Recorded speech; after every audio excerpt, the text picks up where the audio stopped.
2015 marks the 800th anniversary of the sealing of Magna Carta by King John.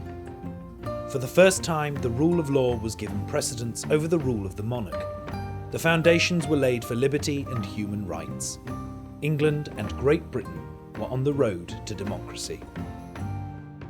Worcestershire holds a unique place on that road. Time after time, it has been a stopping point on a journey towards the constitutional democracy that we enjoy today. It is in many ways the home of liberty and democracy.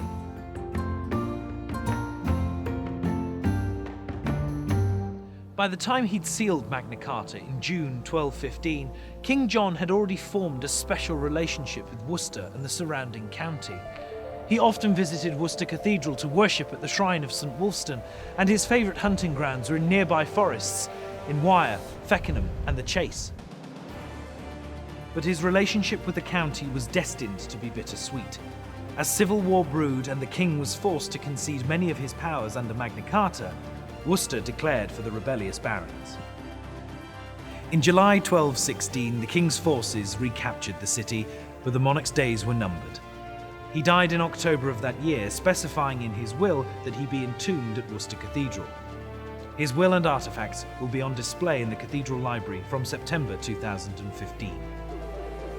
John's great tomb is surmounted by the oldest royal effigy in England.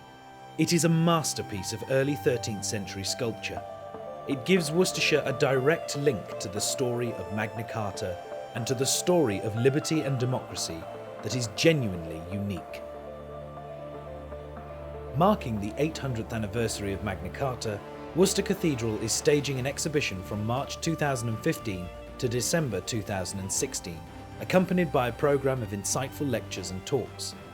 A special service with a peal of bells on June the 14th will mark the actual 800th anniversary of the sealing of Magna Carta, and a series of anniversary concerts will be held in the same week. A conference on King John and his connections to Worcestershire will be hosted in April 2016. In October 2016, a special production of Shakespeare's King John will be produced by the Worcester Repertory Company in the very cathedral that the infamous king is buried in.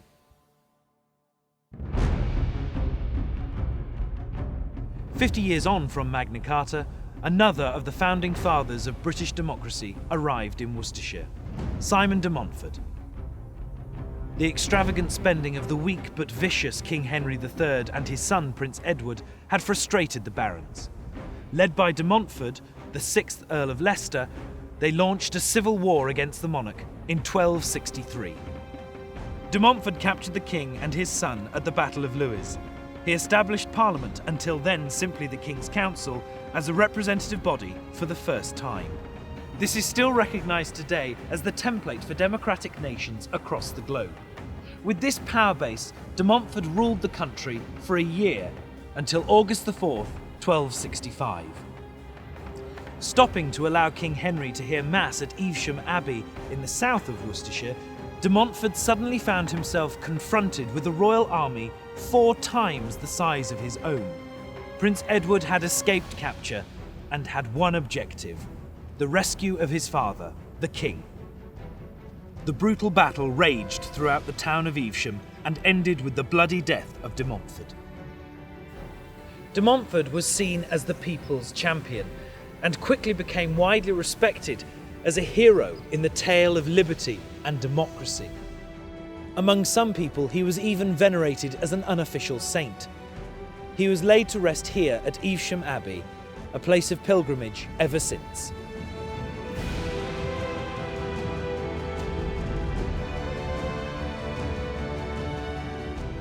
Parts of the Evesham battlefield still exist, and the town boasts a rich heritage. The 750th anniversary of de Montfort's downfall, a central moment in the struggle for English democracy, will be commemorated with a medieval festival weekend, workshops, talks, tours, and a legacy project. Here in Worcester, the struggle for liberty and democracy took a decisive turn in the 17th century. The city played a unique role in the English civil wars, with both the first and last battles fought here. In 1642, the Battle of Powick Bridge was the first major cavalry engagement of the conflict, bringing a victory for the Royalists. Worcester's support for the monarchy secured it a nickname that endures to this day, the Faithful City. 9 years later, the Battle of Worcester brought the Civil War to an end. By the autumn of 1651, Charles I had been executed, and Charles II's headquarters had been established here at the Commandery, just a short distance from Worcester Cathedral. His forces, mainly Scottish, were holding the city, but Cromwell's new model army and the county militia outnumbered them 2-1, and by the 3rd of September, they were closing in. The battle raged across the city that day, and the tide turned against the Royalist forces. One of the most high-profile casualties was the Duke of Hamilton, a Royalist commander who was responsible for selecting the Commandery as the King's headquarters. He had led a dramatic charge against Cromwell's forces, but his horse was killed under him and Hamilton was shot in the leg. His men carried him back to the Commandery, but his wound became infected and he died. His dead body was temporarily buried under the floorboards of this room before being reburied in Worcester Cathedral. It was here on Fort Royal Hill that the decisive blow was struck. The parliamentarians took control of the Royalist guns and turned them on the city. Charles II's men could only retaliate by mounting one final desperate charge, the last cavalry charge on English soil, to cover the King's escape. This important battle is today commemorated by this remarkable bronze plaque by artist Kenneth Potts.